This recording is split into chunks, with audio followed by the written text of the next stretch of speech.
Partai Gerindra menyinggung potensi kekacauan politik di pemilu 2024 jika Mahkamah Konstitusi mengembalikan sistem pemilu jadi proporsional tertutup alias coblos partai.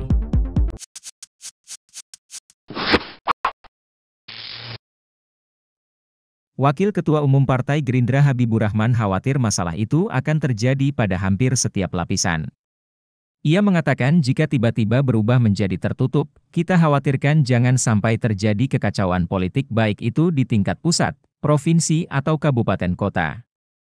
Habibur Rahman menyebut masalah itu bisa terjadi lantaran tahapan pemilu sudah berjalan sehingga ia pun mendorong Mahkamah Konstitusi untuk mendengarkan aspirasi dari berbagai pihak dalam putusannya.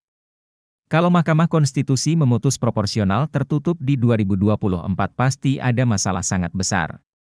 Semua partai politik bahkan KPU sudah menyiapkan administrasinya dalam konteks sistem proporsional terbuka, ujarnya.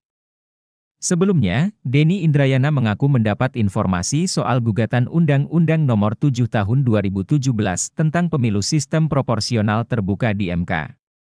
Bocoran itu, kata Denny, Mahkamah Konstitusi akan mengabulkan gugatan itu dan mengubah sistem pemilu kembali menjadi proporsional tertutup.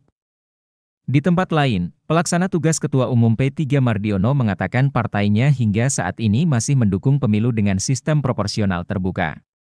Meski kata dia, P3 juga tak menolak sistem proporsional tertutup. Mardiono mengatakan perihal keputusan sistem pemilu yang akan diterapkan di Indonesia merupakan domain Mahkamah Konstitusi. Ia meyakini MK akan memutus dengan arif dan bijaksana soal ini. Kami menyadari sepenuhnya bahwa tentu Mahkamah Konstitusi akan mengambil keputusan yang arif dan bijaksana untuk memenuhi kebutuhan demokrasi di tanah air, ujarnya. Ia pun berharap keputusan yang keluarkan MK menciptakan kondisi kondusif, sehingga pemilu 2024 ini bisa berjalan dan hasilnya bisa dinikmati rakyat. Karena pemilu sudah berjalan, alangkah arif dan bijaksana kalau kemudian itu bisa diputuskan, misalnya pelaksanaan pemilu 2024 masih menggunakan sistem yang sama. Jikapun MK memutuskan sistem pemilu dilakukan secara proporsional tertutup, maka akan lebih baik diterapkan pasca pemilu 2024, ucapnya.